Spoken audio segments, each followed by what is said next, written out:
Good day everyone, my name is Mark Vincent R. Supremo from Bachelor of Science in Hospitality Management Section 4C, and I am here to share the selected methods and tools for service process. Some of the other methods and tools used to analyze service process are the following. The number one, the affinity diagram. It is an analytical tool to gather and organize information from a significant amount of mixed data source from research, insights, concepts, diagrams, brainstorms ideas, and designs.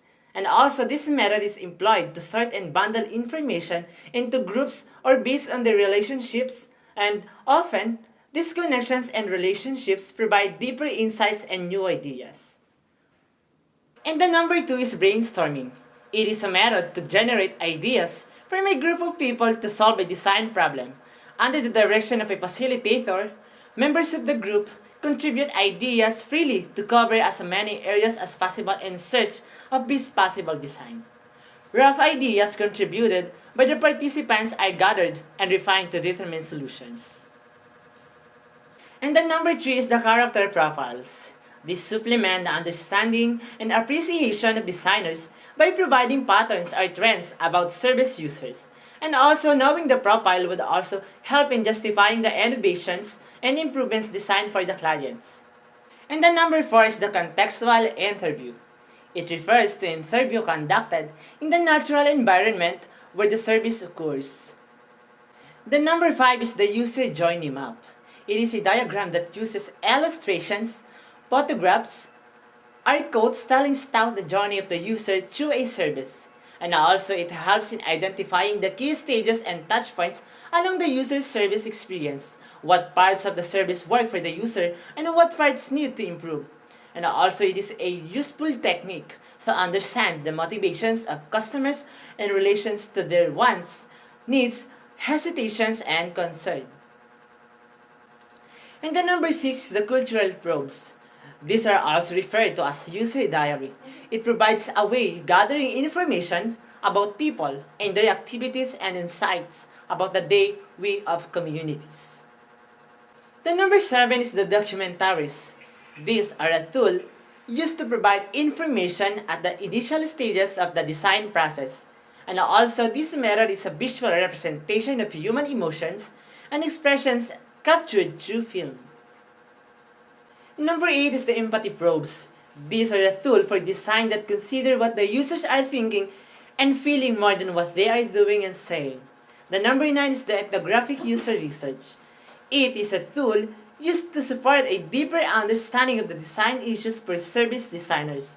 Through this research, the designer will be able to establish what motivates the users to do something and what hinders them to not do things. The number 10 is the experience prototype. It is a simulation of service to test new service ideas or designs for specific physical touchpoints. It seeks out whether the design is applicable to the user or identifies the area that could possibly be improved. Number 11, the focus group. It is a setting of deliberately selected people who are participants of discussions about a particular topic which intends to bring out their perceptions and feedback to design ideas. The number 12 is the immersion or the workshop. It is also known as empathic research or role-playing. A researcher involves himself or herself with a study area by becoming part of it. It is a good source of information since the designer will have an actual experience with regards to emotions and social interactions with the community. The number 13 is the observation. It is a method that can be used to identify problems when users are interacting with a product. Through observation, services can be evaluated and the user experience can be determined to a certain level. The number 14 is the personas. This refers to fictional character created as archetypes, not stereotypes, to represent types of users that avail of the service or products of companies. Personas are also created to help understand the needs, behaviors, experiences, and goals of users. The number 15 is the prototyping. This tool is used to examine the behavior and performance of a fresh design before it goes to production.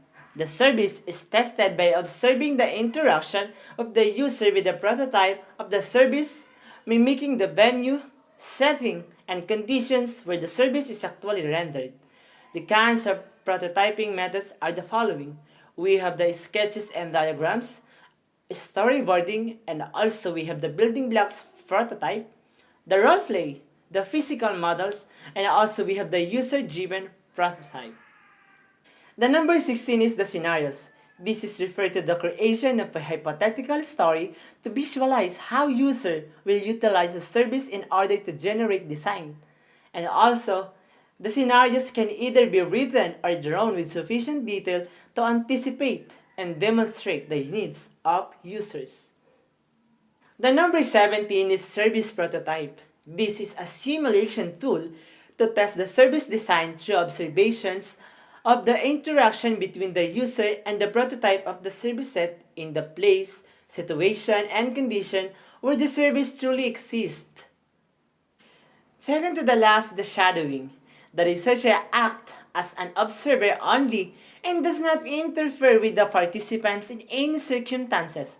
In this method, the researcher goes along with the users and observes how they utilize the service or products within their natural environment. And lastly, we have the stakeholder map. It is a tool that shows a visual presentation of an organization's staff, sponsors, investors, board, partner organizations, or the customers. The map reflects the level of interest and importance of the stakeholder in the organization.